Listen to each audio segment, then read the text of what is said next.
আসসালামু আলাইকুম সবাইকে। গতকালকে আসলে ফাইট ব্যাক ব্যাচ একটা পোস্ট দিছিলাম যে আসলে ইংলিশে কোন জায়গাটায় সবচেয়ে বেশি সমস্যা হইতেছে সবার। তো সবার একটা জায়গায় কমন, সেটা হচ্ছে অ্যাপ্রোপ্রিয়েট প্রিপোজিশন। ভাই পারি না বা ভাই মুখস্থ হয় না। এটার কারণ দুইটা। এক নাম্বার হইতেছে আমাদের অ্যাপ্রোপ্রিয়েট প্রিপোজিশন মুখস্থ করার টেকনিকটা জানা নাই।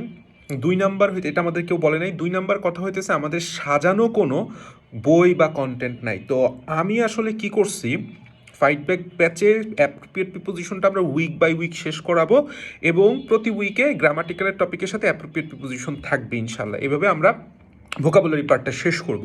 তো আমি কি করছি, কিচ্ছু না, সব বই ঘেটে সুন্দর করে বাছাই করে অ্যাপ্রোপ্রিয়েট প্রিপোজিশন সর্টিং করে দিছি। সর্টিং মানে বুঝো, তুমি যদি এই জিনিসটা একটু দেখো, আমার হাতে আছে, ঠিক আছে? কই মোবাইলটা দেখা যাইতেছে? হ্যাঁ, ওকে ওকে ওকে, এই জায়গাটা খেয়াল করো।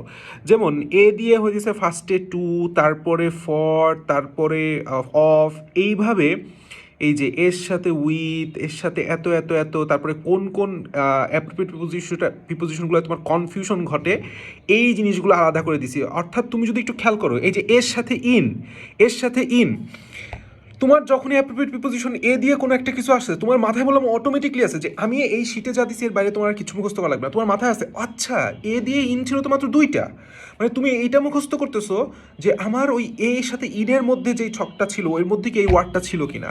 এবং শুধু তাই নয়, এরপরে আসে হইতেছে আমাদের কোশ্চেন, সবগুলা ইম্পর্টেন্ট কোশ্চেন সব অ্যাড করে দিছি। তুমি জাস্ট এই পিডিএফটা ফার্স্টে পড়বা, পড়ার পরে কোশ্চেন সলভ করবা। এইটা হইতেছে আমাদের সর্টিং, যে এর সাথে টু কোনগুলো ওয়ার্ডের সাথে আসে সেগুলো আমি একবারে করে দিছি, এর সাথে অফ কোনগুলো বসে সবগুলো একবারে করে দিছি, ঠিক আছে? ফর কোথায় বসে, উইথ কোথায় বসে, ইন কোথায় বসে, একবারে করে দিছি। এতে করে কি হয়েছে, আমরা সহজে মুখস্থ করতে পারবো এবং রিভিশন দিয়ে আরও সহজ হয়ে যাবে।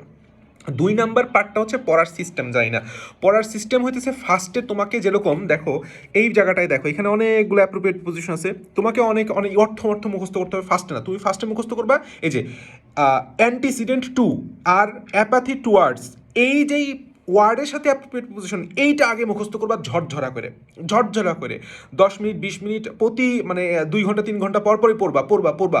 এরপরে শেষে একদম ধরো 3-4 বার তুমি পড়ে ফেলাইছো, প্রথমে ধরো প্রথম পৃষ্ঠা 20 বা 30টা পড়ছো, এরপরে তুমি সেটার অর্থ পড়ো, এরপরে বুঝে তুমি সেটার সেন্টেন্সে যাও। তাহলে ফার্স্টে হইতেছে, আমি সবসময় এভাবে পড়তাম, মানে একদম হাফেজি যেভাবে করে না, হিপস যেভাবে করে, অ্যাংরি অ্যাট, তারপরে আস্ক ফর, অ্যাপিয়ার ইন, তারপরে তোমার হইতেছে অ্যাগ্রি অন, তাই না, অ্যাম্বিশন ফর, অ্যাম্বিশাস অফ, এই জিনিসগুলো বারবার ঠোঁটের আগায় নিয়ে আসতাম, ঠিক আছে? এরপরে আমি ধরো 4-5 বার আমি 20টা প্রতিদিন সিলেক্ট করলাম, 20টার পরে যে আমি পরবর্তীতে বুঝে পড়তাম। এইভাবে পড়ো। Best of luck.